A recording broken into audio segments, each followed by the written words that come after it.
tariffs charged to the USA, including currency manipulation and trade barriers. Alamak, that gundu Trump, he's screwing up the world again. But don't worry, relax. We can always count on our power politicians to respond nicely. The last time the world experienced something like this was in the 1930s.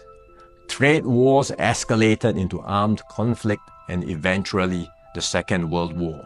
A profound setback to the way the world has operated for the last 80 years. And effectively what you have is a trade war, and it's going to affect a lot of people. Whoa. How come so many videos so quickly in succession? You know lah, our TikTok politicians, they just love getting in front of the camera.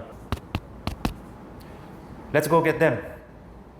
No, not the Russians. Those two young women. We know why they are striking fear into our hearts right now. Election lai liao! Now that's not to make light of that gundu Trump and the real damage he might do to the global economy, especially Singapore, given our trade dependence. Lawrence later made a really good speech in Parliament, outlining all the possible repercussions for Singapore of a trade war. But the PAP is playing a risky game with this Trump tariff scary world rhetoric. Why? If it's true that we're coming to the end of the post-war neoliberal global order, then the Singaporean voter must ask, do I still put my faith in the PAP? The same party that has signed on so enthusiastically to US-led globalization, the same party that has accelerated our trade dependence? Or do I look to see what the other parties have to offer? Last week, economist Donald Low argued that Singapore can build its resilience in a deglobalizing world by raising its unusually low domestic consumption. This would require the government to run smaller fiscal surpluses and to reduce the need for Singaporeans to set aside so much of their income for housing. If we had a more equal society, our domestic consumption would almost certainly be higher.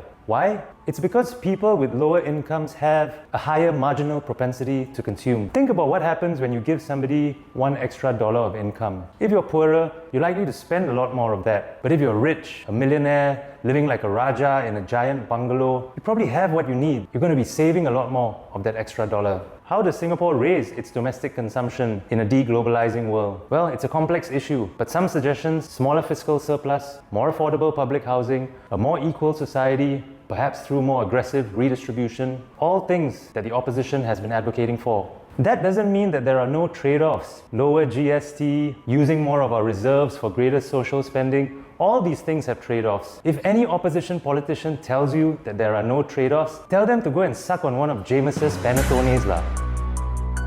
There are trade-offs. There are risks and opportunities with voting for the PAP, just like there are with voting for the opposition. If you vote PAP, what does it mean for inequality, immigration, public housing, your cost of living? Similarly, if you vote for the opposition, what does that actually mean? At JOM, we're not going to be endorsing any one party, but in our upcoming articles and videos, we'll try and explain the meaning of your vote, one way or the other. Wow, shag lah sis. Long time never do video.